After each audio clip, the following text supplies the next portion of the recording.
ऐसे महान पर्व पर 100 वर्ष पूर्व राष्ट्रीय स्वयंसेवक संघ की स्थापना ये कोई संयोग नहीं था। ये हजारों वर्षों से चली आ रही उस परंपरा का पुनरुत्थान था, जिसमें राष्ट्र चेतना समय समय पर उस युग की चुनौतियों का सामना करने के लिए नए नए अवतारों में प्रकट होती है।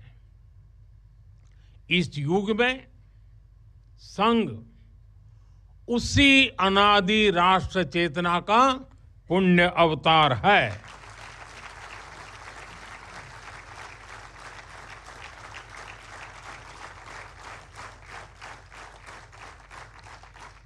साथियों,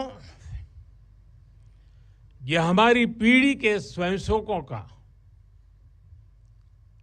सौभाग्य है कि हमें संघ के शताब्दी वर्ष जैसा महान अवसर देखने को मिल रहा है। मैं आज इस अवसर पर राष्ट्र सेवा के संकल्प को समर्पित कोटि कोटि स्वयंसेवकों को शुभकामनाएं देता हूं, अभिनंदन करता हूं। मैं संघ के संस्थापक हम सभी के आदर्श परम पूज्य डॉक्टर हेडगेवार जी के चरणों में श्रद्धांजलि अर्पित करता हूं। साथियों, संघ की 100 वर्ष की इस गौरवमयी यात्रा की स्मृति में आज भारत सरकार ने विशेष डाक टिकट और स्मृति सिक्के जारी किए हैं। 100 रुपये के सिक्के पर एक और राष्ट्रीय चिन्ह है और दूसरी ओर सिंह के साथ वरद मुद्रा में भारत माता की भव्य छवि और समर्पण भाव से उसे नमन करते स्वयंसेवक दिखाई देते हैं।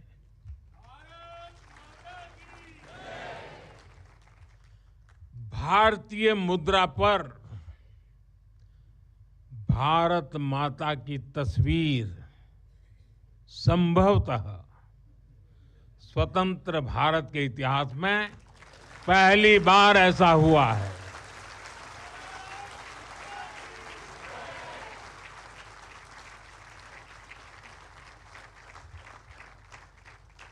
इस सिक्के के ऊपर संघ का बोध वाक्य भी अंकित है। राष्ट्राय स्वाहा इदं राष्ट्राय इदं न मम। साथियों, आज जो विशेष स्मृति डाक टिकट जारी हुआ है उसकी भी अपनी एक महत्ता है। हम सभी जानते हैं 26 जनवरी को गणतंत्र दिवस की परेड की कितनी अहमियत होती है। 1963 में 1963 में आरएसएस के स्वयंसेवक भी 26 जनवरी की उस राष्ट्रीय परेड में शामिल हुए थे और उन्होंने आन बान शान से राष्ट्रभक्ति की धुन पर कदम ताल किया था। इस टिकट में उसी ऐतिहासिक क्षण की स्मृति है। साथियों, संघ के स्वयंसेवक जो अनवरत रूप से देश की सेवा में जुटे हैं, समाज को सशक्त कर रहे हैं, इसकी भी झलक एक स्मारक डाक टिकट में है। मैं इन स्मृति सिक्कों और डाक टिकट के लिए देशवासियों को बहुत बहुत बधाई देता हूं। साथियों, जिस तरह विशाल नदियों के किनारे मानव सभ्यताएं पनपती हैं, उसी तरह संघ के किनारे भी और संघ की धारा में भी सैकड़ों जीवन पुष्पित पल्वित हुए हैं। जैसे एक नदी जिन रास्तों से बहती है, उन क्षेत्रों को, वहां की भूमि को, वहां के गांवों को सुजलाम सुफलाम बनाती हुई अपने जल से समृद्ध करती है, वैसे ही संघ ने इस देश के हर क्षेत्र, समाज के हर आयाम को स्पर्श किया है। यह अविरल तप का फल है, यह राष्ट्र प्रवाह प्रबल है।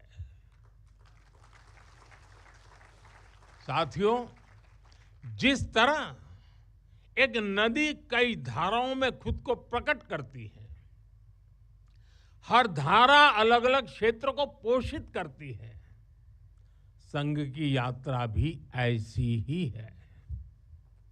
संघ के अलग अलग संगठन भी जीवन के हर पक्ष से जुड़कर राष्ट्र की सेवा करते हैं। शिक्षा हो, कृषि हो, समाज कल्याण हो, आदिवासी कल्याण हो, महिला सशक्तिकरण हो, कला और विज्ञान का क्षेत्र हो, हमारा श्रमिक भाई बहन हो, समाज जीवन के ऐसे कई क्षेत्रों में संघ निरंतर कार्य कर रहा है। और इस यात्रा की भी एक विशेषता रही है। संघ की एक धारा अनेक धारा तो बनी, मल्टीप्लाई तो होती गई, लेकिन उनमें कभी विरोधाभास पैदा नहीं हुआ, डिवीजन नहीं हुआ, क्योंकि हर धारा का, विविध क्षेत्र में काम करने वाले हर संगठन का उद्देश्य एक ही है, भाव एक ही है, राष्ट्र प्रथम, नेशन फर्स्ट।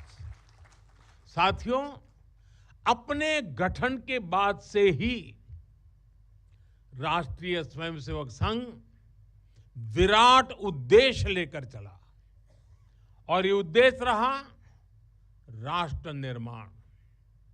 इस उद्देश्य की पूर्ति के लिए संघ ने जो रास्ता चुना, वो था व्यक्ति निर्माण से राष्ट्र निर्माण।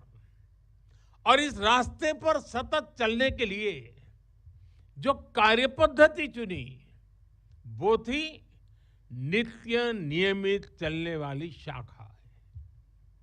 साथियों, परम पूज्य डॉक्टर हेडगेवार जी जानते थे कि हमारा राष्ट्र तभी सशक्त होगा जब हर नागरिक के भीतर राष्ट्र के प्रति दायित्व का बोध जागृत होगा। हमारा राष्ट्र तभी ऊंचा उठेगा जब भारत का हर नागरिक राष्ट्र के लिए जीना सीखेगा। इसलिए वो व्यक्ति निर्माण में निरंतर जुटे रहे, और उनका तरीका भी कुछ अलग ही था। परम पूज्य डॉक्टर हेडगेवार जी से हम बार बार सुना है, वो कहते थे, जैसा है वैसा लेना है, जैसा चाहिए वैसा बनाना है। लोक संग्रह का डॉक्टर साहब का ये तरीका कुछ कुछ अगर समझना है तो हम कुम्हार को याद करते हैं। जैसे कुम्हार ईंट पकाता है तो जमीन की सामान्य सी मिट्टी से शुरू करता है। कुम्हार मिट्टी को लाता है, उस पर मेहनत करता है, उसे आकार देकर तपता है, खुद भी तपता है, मिट्टी को भी तपाता है, फिर उन ईंटों को इकट्ठा करके उनसे भव्य इमारत बनाता है। ऐसे ही डॉक्टर साहब बिल्कुल सामान्य लोगों को चुनते थे, फिर उनको सिखाते थे, विजन देते थे, उनको गढ़ते थे। इस तरह वो देश के लिए समर्पित स्वयंसेवक तैयार करते थे। इसलिए संघ के बारे में कहा जाता है कि इसमें सामान्य लोग मिलकर असामान्य अभूतपूर्व कार्य करते हैं। साथियों, व्यक्ति निर्माण की ये सुंदर प्रक्रिया हम आज भी संघ की शाखाओं में देखते हैं। संघ शाखा का मैदान एक ऐसी प्रेरणा भूमि है जहां से स्वयं सेवक की अहम से वयम की यात्रा शुरू होती है। संघ की शाखाएं व्यक्ति निर्माण की यज्ञ वेदी है। इन शाखाओं में व्यक्ति का शारीरिक, मानसिक और सामाजिक विकास होता है। स्वयंसेवकों के मन में राष्ट्र सेवा का भाव और साहस दिन प्रतिदिन पनपता रहता है। उनके लिए त्याग और समर्पण सहज हो जाता है। श्रेय के लिए प्रतिस्पर्धा की भावना समाप्त हो जाती है और उन्हें सामूहिक निर्णय और सामूहिक कार्य का संस्कार मिलता है। साथियों, राष्ट्र निर्माण का महान उद्देश्य व्यक्ति निर्माण का स्पष्ट पथ और शाखा जैसी सरल जीवंत कार्य पद्धति, यही संघ की 100 वर्षों की यात्रा का आधार बने हैं। इन्हीं स्तंभों पर खड़े होकर संघ ने लाखों स्वयंसेवकों को गढ़ा, जो विभिन्न क्षेत्रों में देश को अपना सर्वोत्तम दे रहे हैं, देश को आगे बढ़ाने के लिए निरंतर प्रयास कर रहे हैं। समर्पण से, सेवा से और राष्ट्र के उत्कर्ष की साधना से।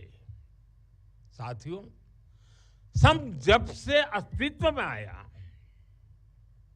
संघ के लिए देश की प्राथमिकता ही उसकी अपनी प्राथमिकता रही है। इसलिए जिस कालखंड में जो बड़ी चुनौती देश के सामने आई, संघ ने उस कालखंड के अंदर अपने आप को झोंक दिया। संघ उससे जूझता रहा। आजादी की लड़ाई के समय देखें तो परम पूज्य डॉक्टर हेडगेवार जी समेत अनेक कार्यकर्ता ने स्वतंत्रता आंदोलन में हिस्सा लिया। डॉक्टर साहब कई बार जेल तक गए। आजादी की लड़ाई की कितने ही स्वतंत्रता सेनानियों को संघ संरक्षण देता रहा, उनके साथ कंधे से कंधा मिलाकर काम करता रहा। 1942 में 1942 में जब चिमूर में अंग्रेजों के खिलाफ आंदोलन हुआ तो उसमें अनेक स्वयंसेवकों को अंग्रेजों के भीषण अत्याचार का सामना करना पड़ा। आजादी के बाद भी हैदराबाद में निजाम के अत्याचारों के खिलाफ संघर्ष से लेकर गोवा के स्वतंत्रता आंदोलन और दादरा नगर हवेली की मुक्ति तक संघ ने कितने ही बलिदान दिए और भाव एक ही रहा, राष्ट्र प्रथम। लक्ष्य एक ही रहा, एक भारत श्रेष्ठ भारत।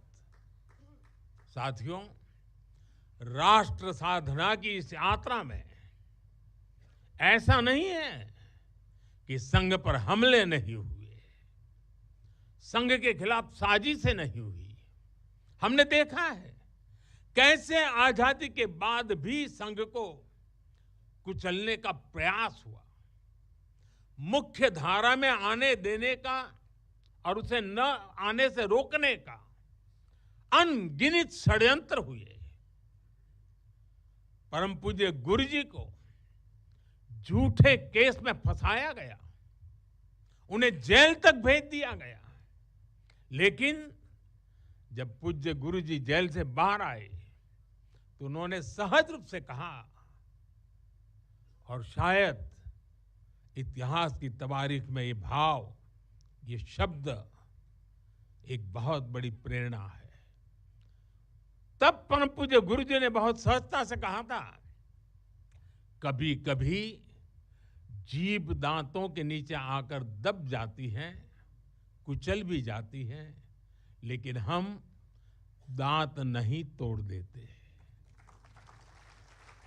क्योंकि दांत भी हमारे हैं और जीभ भी हमारी है। आप कल्पना कर सकते हैं, जिन्हें जेल में इतनी यातनाएं दी गई, जिन पर भांति भांति के अत्याचार हुए, उसके बाद भी परम पूज्य गुरु जी के मन में कोई रोष नहीं था, कोई दुर्भावना नहीं थी। यही परम पूज्य गुरु जी का ऋषि तुल्य व्यक्तित्व था। उनकी यही वैचारिक स्पष्टता संघ के प्रत्येक स्वयंसेवक के जीवन के मार्गदर्शक बनी। इसी ने समाज के प्रति एकात्मता और आत्मीयता के संस्कारों को सशक्त किया। और इसलिए चाहे संघ पर प्रतिबंध लगे, चाहे षड्यंत्र हुए, झूठे मुकदमे हुए, संघ के स्वयंसेवकों ने कभी कटुता को स्थान नहीं दिया, क्योंकि वो जानते हैं हम समाज से अलग नहीं है। समाज हम सबसे ही तो बना है। जो अच्छा है वो भी हमारा है, जो कम अच्छा है वो भी हमारा है। साथियों, और दूसरी बात, जिसने कभी कटुता को जन्म नहीं दिया, वो है प्रत्येक स्वयंसेवक का लोकतंत्र और संवैधानिक संस्थाओं में अडिग विश्वास। जब देश पर इमरजेंसी थोपी गई तो इसी एक विश्वास ने हर स्वयंसेवक को ताकत दी, उसे संघर्ष करने की क्षमता दी। इन्हीं दो मूल्यों, समाज के साथ एकात्मता और संवैधानिक संस्थाओं के प्रति आस्था ने संघ के स्वयंसेवकों को हर संकट में स्थित प्रज्ञ बना के रखा, समाज के प्रति संवेदनशील बनाए रखा। इसलिए समाज के अनेक थपेड़े झेलते हुए भी संघ आज तक विराट वट वृक्ष की तरह अडिग खड़ा है। देश और समाज की सेवा में निरंतर कार्य कर रहा है। अभी यहां हमारे एक स्वयंसेवक ने इतनी सुंदर प्रस्तुति दी, शून्य से एक शतक बने, शून्य से एक शतक बने, अंक की मन भावना, भारती की जय विजय हो, ले हृदय में प्रेरणा, कर रहे हम साधना, मातृभू आराधना। और उस गीत का संदेश था, हमने देश को ही देव माना है और हमने देह को ही दीप बना करके जलने का सीखा है। वाकई यह अद्भुत था। साथियों, प्रारंभ से संघ राष्ट्रभक्ति और सेवा का पर्याय रहा है। जब विभाजन की पीड़ा ने लाखों परिवारों को बेघर कर दिया, तब स्वयंसेवकों ने शरणार्थियों की सेवा की। संघ के स्वयंसेवक अपने सीमित संसाधनों के साथ सबसे आगे खड़े थे। यह केवल राहत नहीं था, यह राष्ट्र की आत्मा को संबल देने का कार्य था। साथियों, 1956 में 1956 में गुजरात के कच्छ के अंजार में बहुत बड़ा भूकंप आया था। तबाही इतनी बड़ी थी, चारों ओर विनाश का दृश्य था।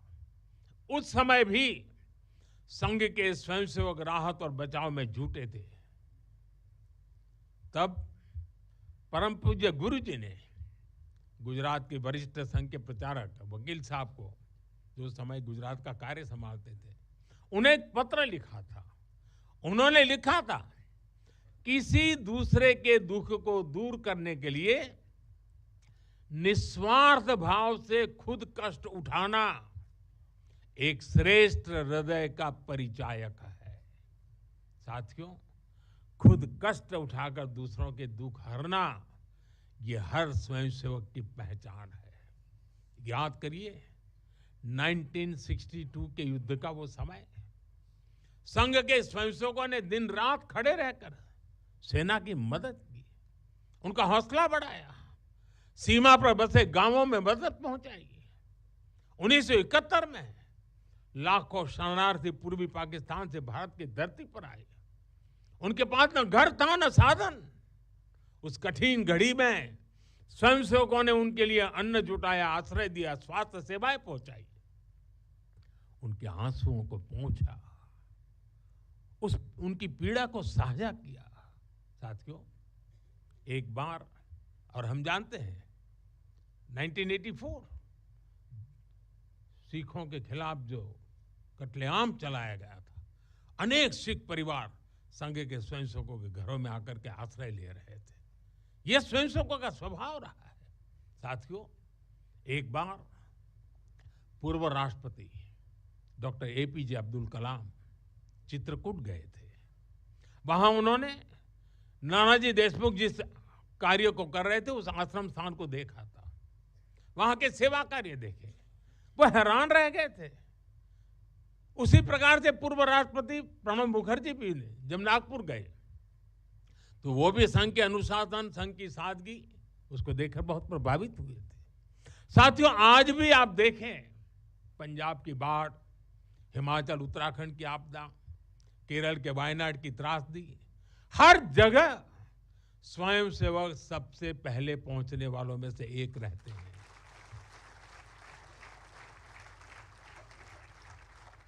कोरोना काल में तो पूरी दुनिया ने संघ के साहस और सेवा भाव का प्रत्यक्ष प्रमाण देखा है।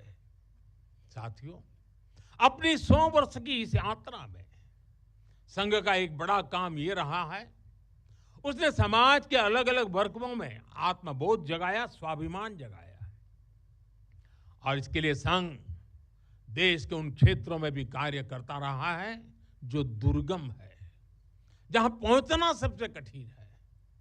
हमारे देश में लगभग 10 करोड़ आदिवासी भाई बहन हैं, जिनके कल्याण के लिए संघ लगातार प्रयासरत है।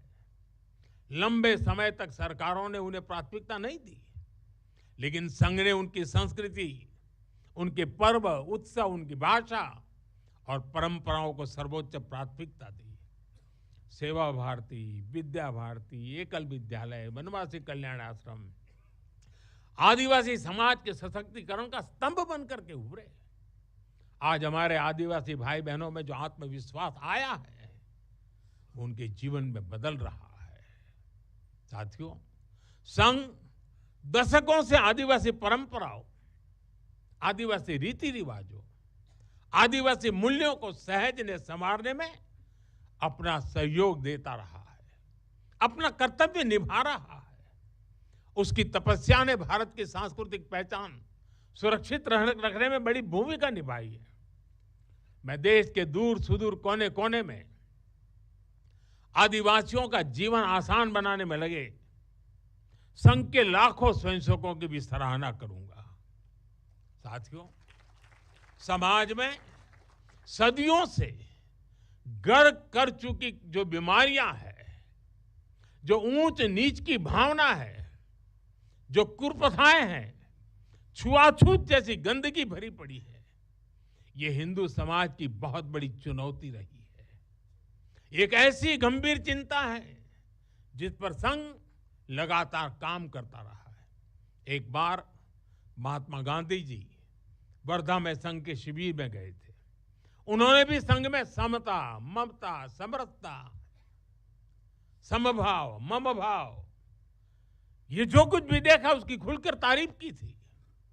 और आप देखिए, डॉक्टर साहब से लेकर आज तक संघ की हर महान विभूति ने, हर सरसंघ चालक ने भेदभाव और छुआछूत के खिलाफ लड़ाई लड़ी है।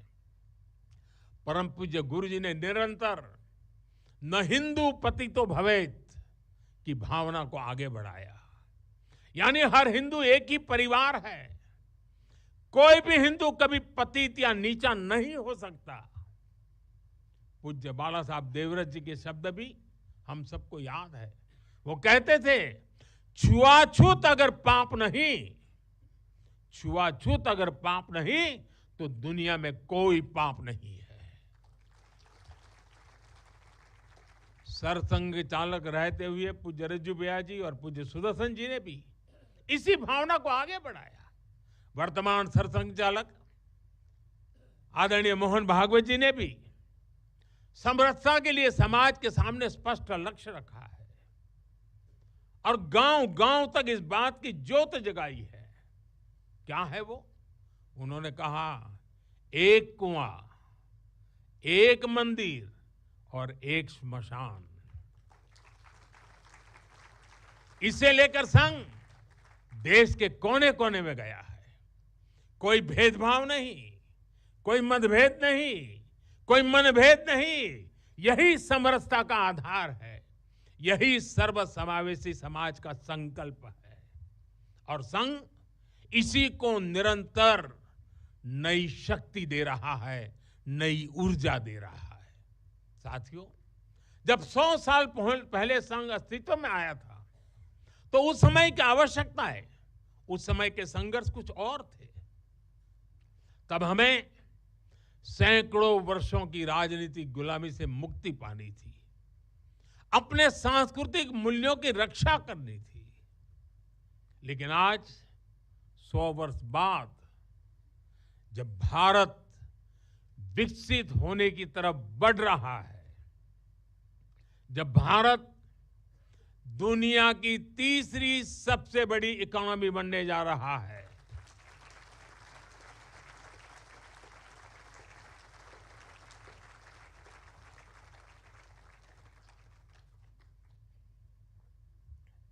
जब देश और देश का बहुत बड़ा गरीब वर्ग गरीबी को परास्त करके, गरीबी को पराजित करके आगे आ रहा है, जब हमारे युवाओं के लिए नए नए सेक्टर्स में नए अवसर बन रहे हैं, जब ग्लोबल डिप्लोमेसी से क्लाइमेट पॉलिसीज तक भारत विश्व में अपनी आवाज बुलंद कर रहा है, तब आज के समय की चुनौतियां अलग है, संघर्ष भी अलग है। दूसरे देशों पर आर्थिक निर्भरता हमारी एकता को तोड़ने की साजिश है।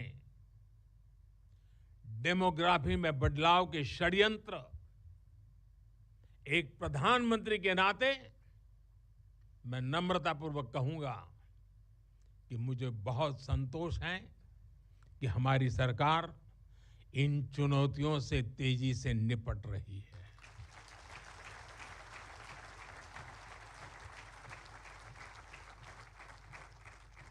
वहीं एक स्वयंसेवक के नाते मुझे ये भी खुशी है कि राष्ट्रीय स्वयंसेवक संघ ने न केवल इन चुनौतियों को पहचान की है, बल्कि इन चुनौतियों से निपटने के लिए ठोस रोड मैप भी बनाया है।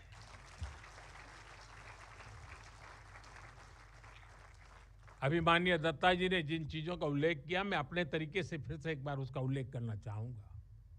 साथियों, संघ के पंच परिवर्तन, स्वबोध, सामाजिक समरसता, कुटुंब प्रबोधन, नागरिक शिष्टाचार और पर्यावरण। ये संकल्प हर स्वयंसेवक के लिए देश के समक्ष उपस्थित चुनौतियों को परास्त करने की बहुत बड़ी प्रेरणा है। साथियों, स्वबोध यानी स्वयं का बोध, स्वबोध यानी गुलामी की मानसिकता से मुक्त होकर अपनी विरासत पर गर्व करना, स्वभाषा पर गर्व करना। स्वबोध यानी स्वदेशी, आत्मनिर्भर होना। और मेरे देशवासियों, ये बात समझ के चलिए, आत्मनिर्भर ये विकल्प के तौर पर नहीं है, ये अनिवार्यता के रूप में है।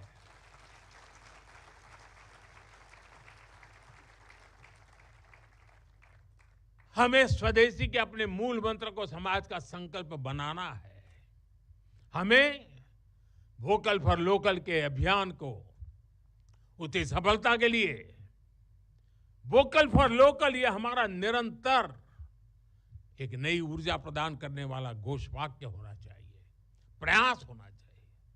साथियों, संघ ने सामाजिक समरसता को हमेशा अपनी प्राथमिकता बनाए रखा है। सामाजिक समरसता यानी वंचित को वरीयता देकर सामाजिक न्याय की स्थापना करना, देश की एकता को बढ़ाना। आज राष्ट्र के सामने ऐसे संकट खड़े हो रहे हैं जो हमारी एकता, हमारी संस्कृति और हमारी सुरक्षा पर सीधा प्रहार कर रहे हैं। अलगाववादी सोच, क्षेत्रवाद, कभी जाति, कभी भाषा को लेकर विवाद, कभी बाहरी शक्तियों द्वारा भड़काई गई विभाजनकारी प्रवृत्तियां, ये सब अनगिनत चुनौतियां हमारे सामने खड़ी है।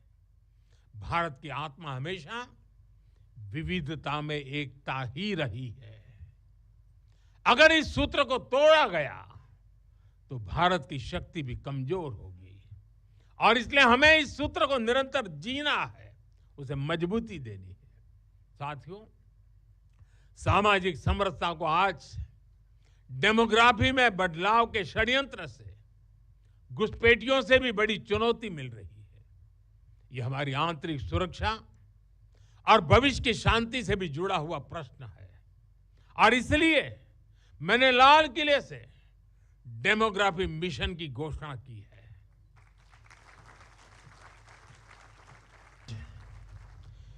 देवी सिद्धिदात्री का दिन है। मैं सभी देशवासियों को नवरात्रि की बधाई देता हूं। कल विजयादशमी का महापर्व है। अन्याय पर न्याय की जीत, असत्य पर सत्य की जीत, अंधकार पर प्रकाश की जीत। विजयादशमी भारतीय संस्कृति के इस विचार और विश्वास का कालजयी उद्घोष है।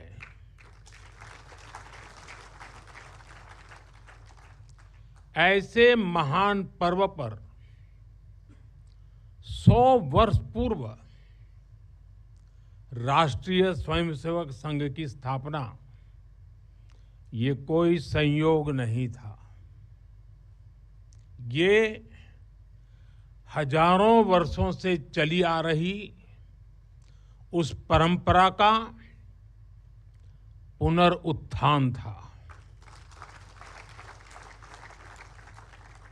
जिसमें राष्ट्र चेतना समय समय पर उस युग की चुनौतियों का सामना करने के लिए नए नए अवतारों में प्रकट होती है। इस युग में संघ उसी अनादि राष्ट्र चेतना का पुण्य अवतार है।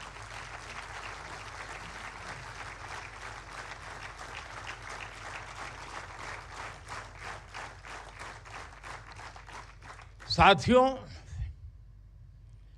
ये हमारी पीढ़ी के स्वयंसेवकों का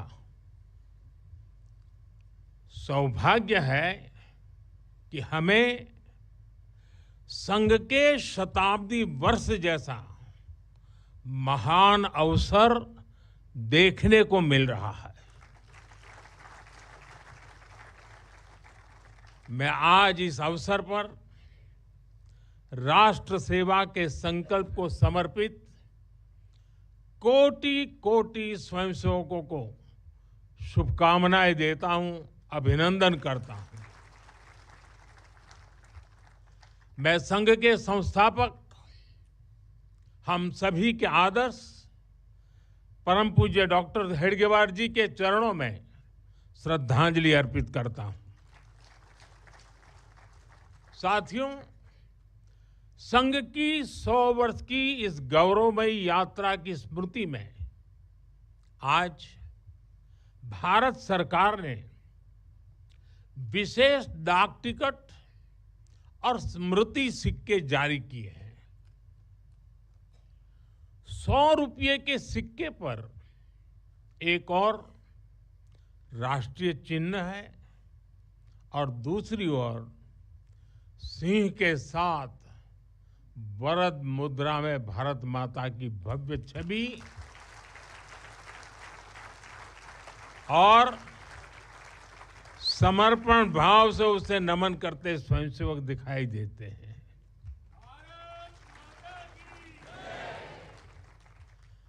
भारतीय मुद्रा पर भारत माता की तस्वीर संभवतः स्वतंत्र भारत के इतिहास में पहली बार ऐसा हुआ है।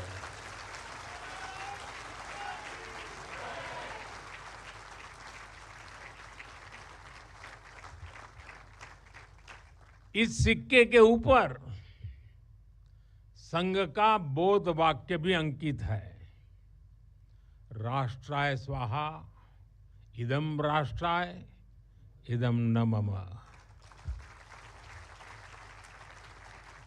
साथियों, आज जो विशेष स्मृति डाक टिकट जारी हुआ है उसकी भी अपनी एक महत्ता है। हम सभी जानते हैं 26 जनवरी को गणतंत्र दिवस की परेड की कितनी अहमियत होती है। 1963 में 1963 में आरएसएस के स्वयंसेवक भी 26